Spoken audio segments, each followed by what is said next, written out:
Salut les gars, je suis content de vous retrouver. C'est le jour J, c'est Fight Week, c'est putain de merde là, la vie est belle. Et du coup, pour l'occasion, je voulais vous faire une petite rétrospective moi sur un combattant que j'apprécie beaucoup. C'est un fighter à connaître pour moi. Et du coup, j'ai choisi, comme vous avez vu dans la miniature, Nathaniel Wood, l'anglais de Londres, voilà, qui se fait appeler The Prospect. Donc, il a 32 ans. C'est un combattant aujourd'hui mature, hein, parce que, enfin, il y a une petite dissonance entre le fait qu'il se fasse appeler The Prospect et qu'il ait 32 ans, parce que à 32 ans, tu n'es plus censé être un prospect, mais il a toujours tu sais, l'étincelle, on attend toujours quelque chose de lui d'assez surprenant, d'assez incroyable, et du fait qu'il continue de monter, là il est sur back-to-back win, donc il est sur deux victoires d'affilée, et il combat ce soir. Donc je voulais mettre un petit peu la lumière dessus, avec entre guillemets ce nouveau concept. Je ne sais pas si je le ferai pour chaque Fight Week, mais je trouvais ça intéressant.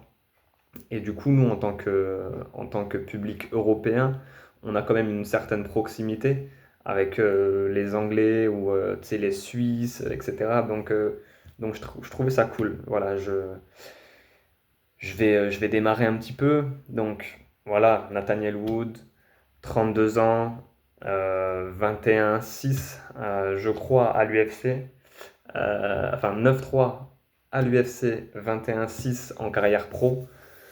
Voilà, donc pas déconnant, plutôt même très intéressant, étant donné qu'on sait que il a fait bantamweight et aujourd'hui il est chez les feathers, donc il est monté de catégorie. C'est un critère selon moi qui peut rentrer dans, tu sais, même si on sait qu'aujourd'hui le titre BMF c'est quasi exclusif au lightweight, c'est un critère pour moi le fait de changer de caté comme ça qui peut t'amener à avoir un petit peu cette consonance de bad motherfucker, un courageux, tu sais, un mec courageux qui n'a pas peur de monter de poids et tout. Donc voilà, c'est une de ses caractéristiques. Quelqu'un de courageux avec du cœur. Il est ceinture noire de JJB sous Grimshaw, je sais plus ce que c'est son prénom, bref. Sous Grimshaw, voilà, il fait partie de la Great Britain Top Team en Angleterre, à Londres. Donc voilà, il s'entraîne là-bas.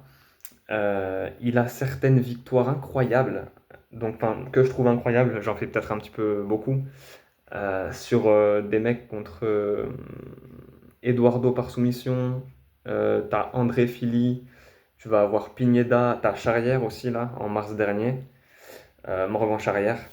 Euh, voilà, donc voilà, dynamique, mobile, complet. C'est un mec complet. J'aime pas beaucoup, moi, les gens qui. En fait, j'aime pas beaucoup les combattants que l'on ne définit que par complet. Parce que aucun combattant, selon moi, n'est que complet. Et genre, quand on dit complet, tu sais, c'est bon partout ou moyen partout, excellent nulle part. Je trouve qu'il y a des nuances à apporter. À partir du moment où tu es black belt, donc que tu as une ceinture noire dans une discipline, t'es pas moyen ou juste bon dans cette discipline. Tu es censé être excellent. Pour moi, Nathaniel Wood, il est bon, voire très bon en striking. Et potentiellement, j'apporte des nuances excellents au sol, dû à sa ceinture noire en JJB. Voilà. Donc, voilà, bon cardio, résilient, euh, soumission KO. Genre, en fait, il termine ses adversaires par soumission et par KO à 61 ou 62%. 61 ou 62% de ses combats finissent de ces manières-là. Le reste pardon, c'est de la décision. Donc pour moi, ce soir, son combat risque de commencer aux alentours de 18 h. Je crois que c'est le quatrième combat sur la carte préliminaire. Et donc, on a quand même une bonne chance d'assister à un combat qui va pas au bout dû à ses stats, en fait. Et on va dire qu'il prend un client, c'est José Delgado, je crois qu'il a 10-1. Donc c'est un client, ça peut très vite se terminer d'un côté comme de l'autre en vrai. Donc voilà, selon moi, on va assister à un vrai fight. Et c'est pour ça aussi que je voulais mettre euh, ce combattant en lumière et que vous ne vous contentiez pas de ne regarder que la carte principale ou que le main event. Faites l'effort, si jamais vous n'êtes pas éduqué, faites l'effort à regarder la carte préliminaire parce que vous manquez des choses si vous ne regardez pas. Ce n'est que mon avis hein, de passionné. Donc voilà. Euh, et en fait, avec Nathaniel Wood, il y a quand même aussi une dimension qui m'intéresse particulièrement. Je suis beaucoup là-dessus. C'est le côté humain. Tu peux aimer, je te dirais un truc très criant de vérité, tu peux aimer le style de John Jones, mais humainement, c'est pas possible. Tu comprends? Pour moi, c'est pas possible de d'aduler, et d'idolâtrer un John Jones quand on sait la personne qu'il est en dehors de l'octogone. Voilà, c'est certainement un des GOAT, mais ça n'a rien à voir. Enfin bref, je pense que tu as compris.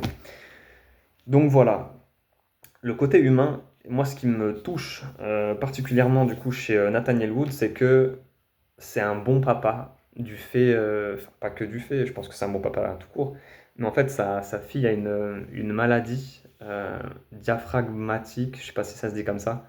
Donc voilà, aujourd'hui il a plus les mêmes motivations, c'est plus pour les mêmes raisons qu'il combat. Avant c'était pour lui, c'est pour grind, pour faire de la thune et voilà, tu vois, genre vivre sa vie pardon, comme il l'entendait, etc. Aujourd'hui, il a une famille et sa famille doit pouvoir compter sur lui, notamment donc sa fille. Donc voilà, ça fait de lui un personnage attachant, qui a du cœur. Il combat pour sa legacy, il combat pour sa famille, pour être présent pour eux. Euh, et puis voilà, il a une histoire personnelle forte, je trouve. C'est juste ça, tu sais, on peut considérer que c'est juste le fait que voilà, il a une famille de laquelle il faut qu'il s'occupe, il faut qu'il soit présent pour eux, etc. Que sa fille, il faut qu'il en prenne soin parce que elle n'a pas les mêmes prédispositions, etc. dans la vie que tout le monde.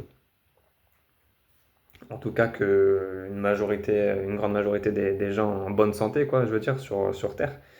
Donc voilà.